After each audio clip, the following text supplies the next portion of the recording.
करो कि अल्लाह ताला ने हमको तुमको वो अकीदा दिया जो सहाबा का था, तबे ताबीन का था और आला हजरत का एहसान है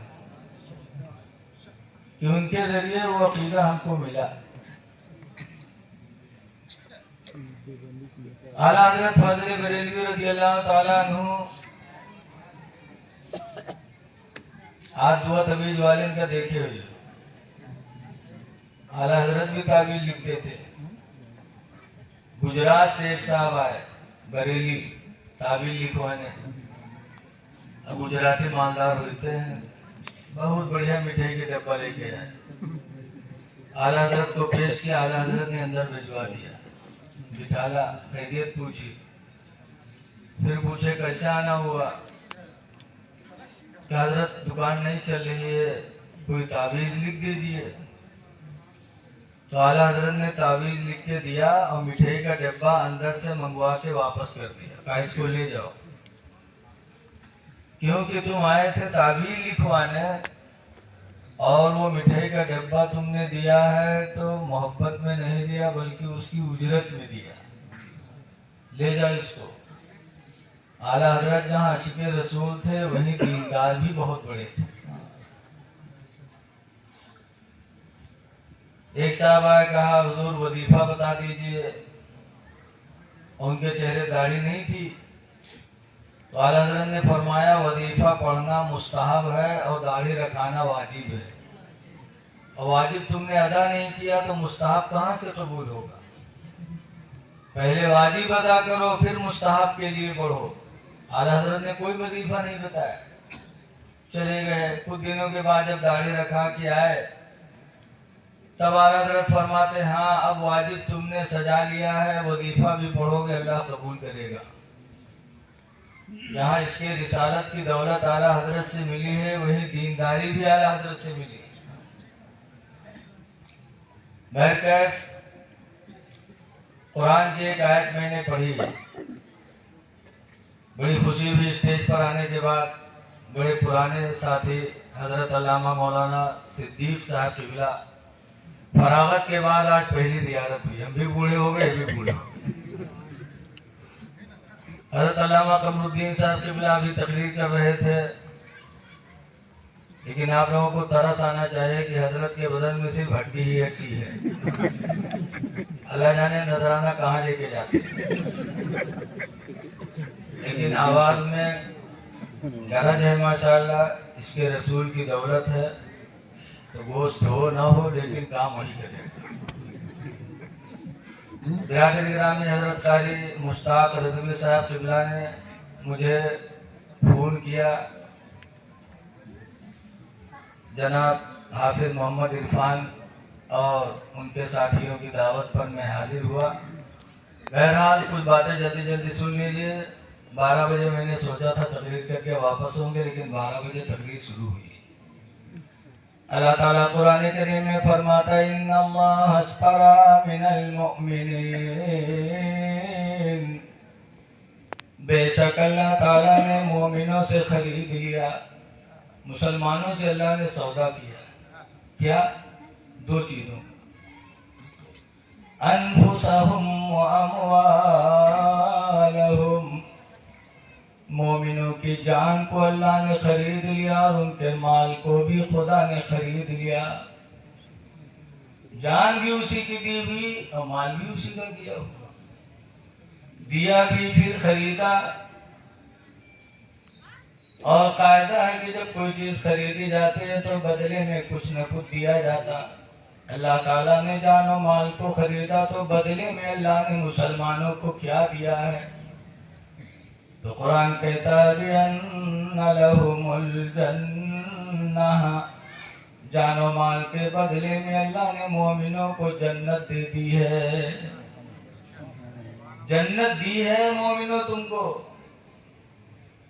जान और माल खुदा ने खरीद लिया है, जान खुदा की हो गई, माल खुदा का हो गया। इसीलिए आज हम अपनी जान बचाने के लिए करोड़ों रुपया खर्च कर देते, लेकिन अल्लाह की मर्जी नहीं तो नहीं बच पाती। माल भी बचाने के लिए कोशिश करते, माल भी नहीं बच पाता। ऐ मोमिनो जानो मान खुदा के हवाले करो और अपनी जन्नत बचा लो। अब जन्नत बचेगी कैसे?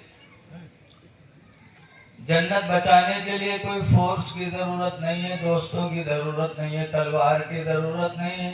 जन्नत बचाना बड़ा आसान है। मेरे पैगंबर फरमाते हैं मैयज़मनुली, ऐ मेरे उम्मतियों कौन है तुम में जो मुझे जमानत दे दे?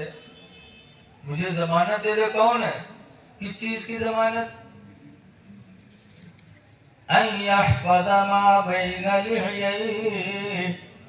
उस चीज की हिफाजत की जमानत दे दे जो दोनों जबड़ों के बीच में है, यानी जबान। कौन मेरा उम्मती जो अपनी जबान को बचाने का हमसे वादा करे कि अपनी जबान को गाली गलौज, झूठी गीबत, तमाम बुराइयों, बुरी बातों से बचाने का वादा कर ले। एक जमानत तो मेरे नबी ने ये मांगी। और दूसरे नंबर पर फरमाया वमा बैन रिजलैहि, और उसको बचाने की जमानत दे दे जो दोनों टांगों के बीच में है, यानी शर्मगाह। कौन मेरा उम्मती जो अपनी शर्मगाह को ज़िना, हराम कार्य से बचाने की जमानत हमको दे दे। हुजूर फरमाते जो मेरा उम्मती दो चीजों की बचाने की जमानत हमको दे दे, फाज़मनु लहुल जन्ना, तो जन्नत की जमानत मैं उसको दे दूं। पता चला कि जन्नत बचेगी जबान बचाने से। जबान को बुरी बातों से बचा लो, ज़िना से अपने आप को बचा लो। मेरे पैगंबर का वादा है कि जन्नत तुम्हारी हो गई। जमानत मेरे नबी जन्नत के लिए रहे। और जमानत उसी चीज की ली जाती है जो अपने कब्जे में होती है। सरकार ने जन्नत की जमानत ली, इसका मतलब कि जन्नत मेरे नबी के कब्जे में है। इसीलिए आला हजरत इमाम अहले सुन्नत फरमाते हैं कि तुझसे और जन्नत से क्या मतलब, वहाँ बेदूर हो।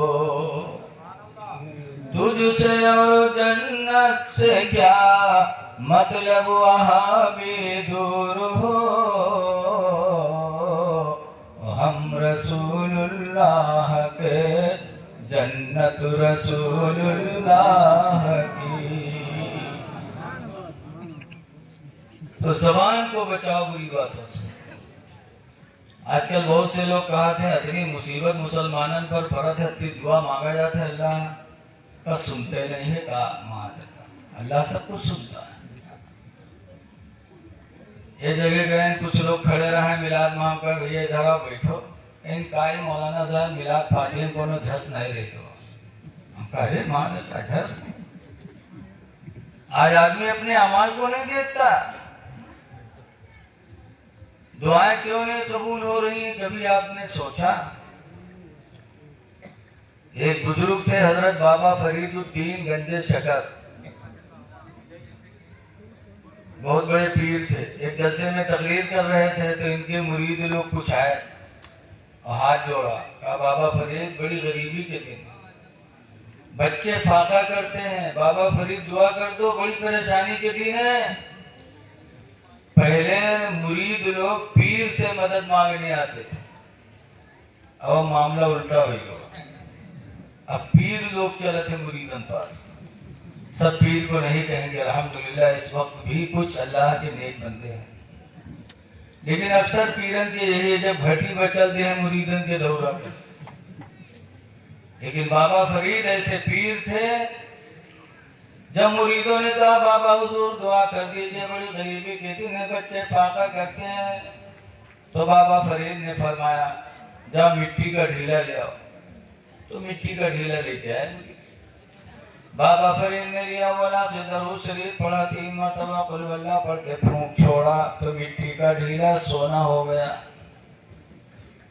कह दो सुभान अल्लाह। मिट्टी का ढीला सोना हो गया। जब अल्लाह की कुदरत, नबी का मौजिजा, वली की करामत सुनो तो सुभान अल्लाह को।